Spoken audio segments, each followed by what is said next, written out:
안녕하세요, 여러분. 혹시 수백 년 된 조선시대 의학책, 그냥 낡은 처방전 모음집이라고만 생각하셨나요? 자, 오늘 그 책들 속에 아주 정교하게 숨겨져 있던 사고의 암호를 함께 풀어보려고 합니다. 바로 시작하죠. 네, 충분히 그렇게 생각할 수 있죠. 그런데 말이죠. 만약 이 오래된 책들이 단순히 증상과 처방의 목록이 아니라 질병을 이해하는 하나의 거대한 운영체제, 즉 OS를 담고 있다면 어떨까요? 오늘 바로 그 숨겨진 시스템의 비밀을 파헤쳐봅니다. 자, 이 거대한 암호를 풀려면요, 우리에겐 열쇠가 두 개 필요합니다. 하나는 400년의 시간에 거슬러 올라가는 지혜의 열쇠, 그리고 다른 하나는 바로 지금 현대기술의 열쇠입니다. 첫 번째 열쇠, 바로 과거의 지혜가 담긴 이 세 권의 책인데요. 타임라인을 보시면 1477년에 의방유치가 흩어져 있던 의학 지식을 거대한 그물로 싹 모았고요. 1613년 동의보감이 이걸 아주 체계적으로 정리해서 표준을 만들었습니다. 그리고 19세기에 이르러 인재진은 그 지식을 평범한 사람들의 일상 속으로 퍼뜨렸죠. 그러니까 지식의 집적, 표준화, 확산, 이게 바로 400년에 걸친 거대한 흐름입니다. 그리고 이게 바로 현대의 열쇠, 연구 데이터 관리, 줄여서 RDM입니다. 이건 옛 문헌을 그냥 스캔해서 PDF 만드는 게 아니고요. 문장 하나하나를 해부해서 그 안에 담긴 원인, 결과, 판단 같은 논리적인 관계들을 구조화된 데이터로 바꾸는 작업이에요. 덕분에 우리는 글자 너머에 숨어있던 선조들의 사고방식, 그 자체, 그러니까 그 시대의 운영체제를 직접 들여다볼 수 있게 된 거죠. 좋습니다. 자, 그럼 이 과거와 현재 두 개의 열쇠를 가지고 진짜 암호 해독에 들어가 보죠. 오늘 우리가 분석해 볼 대상은 창만, 바로 배가 더부룩하고 불러오는 증상에 대한 기록입니다. 조선의학의 접근법이 여기서부터 정말 흥미로워져요. 그들은 단순히 배가 왜 부르지? 이걸 묻지 않았습니다. 그게 아니라 우리 몸 전체의 흐름이 도대체 어디서부터 꼬이기 시작했을까? 이 근본적인 질문을 던졌던 거죠. 증상이 아니라 시스템의 시작점을 본 겁니다. 이 질문의 답을 찾는 과정에서 나온 준거가 바로 이 세 가지 파일입니다. 핵심 데이터 파일, 스키마 설명서, 그리고 사고 구조 도식.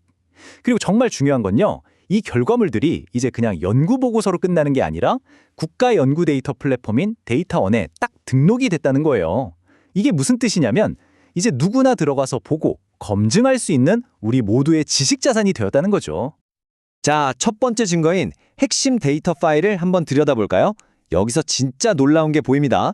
조선의학은 창만이라는 게 그냥 뚝 떨어지는 증상이 아니라고 봤어요.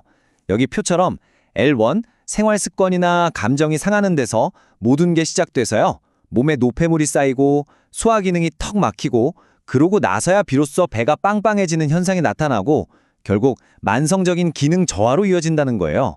하나의 흐름으로 본 거죠. 두 번째 증거, 스키마 설명서는 당시 의사들이 어떤 규칙으로 판단했는지를 보여줍니다. 이게 진짜 재밌어요. 똑같이 배가 불러도 원인이 뭐냐에 따라 처방이 완전히 달라져요. 몸에 나쁜 게 가득 차서 문제면 이걸 실증이라고 보고 빼내는 치료를 하고요. 반대로 몸에 좋은 기운이 텅 비어서 문제면 이건 헛증이니까 오히려 채워줘야 했던 거죠. 치료가 그냥 공식이 아니었던 거예요. 아주 신중한 판단의 결과였습니다. 자, 이제 마지막 세 번째 증거입니다. 지금까지 우리가 살펴본 이 복잡한 과정들이 어떻게 하나의 그림으로 딱 정리될 수 있었을까요? 한번 보시죠. 바로 이겁니다. 이 사고구조 도식을 보면요. 우리 몸을 하나의 거대한 순환 시스템으로 보고 있어요. 마치 교통 시스템처럼요. 몸의 중심부, 그러니까 소화기에 딱 막힘이 생기니까 그 압력이 사방으로 퍼져나가면서 시스템 전체가 마비되는 모습을 보여주는 거죠. 그러니까 복부팽만은 그냥 배가 아픈 게 아니라 시스템 전체가 위험하다는 비상신호로 봤다는 겁니다. 자, 그럼 이 창만이라는 구체적인 사례를 통해서 우리가 발견한 조선의학의 운영체제, 그 핵심 원칙은 대체 뭘까요? 이 표가 그 차이를 정말 명확하게 보여주는데요. 왼쪽이 우리가 흔히 생각하는 방식이라면 조선의학은 오른쪽처럼 본 거예요. 질병을 그냥 증상들의 목록이 아니라 원인들이 줄줄이 이어지는 하나의 과정으로 본 거죠. 그러니까 목표도 달라져요. 병을 없애는 게 아니라 이 과정 속에서 어디를 언제 건드리는 게 가장 효과적일까? 그 최적의 타이밍과 위치를 찾는 게 핵심이었던 겁니다. 바로 이 문장, 질문은 단지 무엇을 고칠까가 아니라 병이 어디서 시작되어 어디로 흘러가는가였다.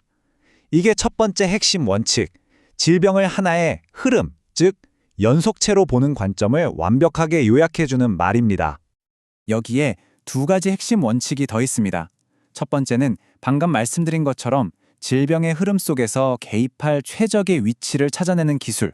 그리고 두 번째는 어쩌면 가장 중요한 것일 수도 있는데 섣불리 개입하지 않고 기다릴 줄 아는 지혜, 바로 절제입니다. 이게 어쩌면 현대 의학에 가장 큰 울림을 주는 부분 아닐까요? 네, 그런데 수백 년 전의 이 운영체제가 오늘날 우리에게 대체 왜 중요할까요? 이 연구는요, 오늘 우리가 살펴본 창만 말고도 해수, 소갈, 황달 이렇게 10가지가 넘는 질병의 사고 구조를 성공적으로 해독해냈습니다.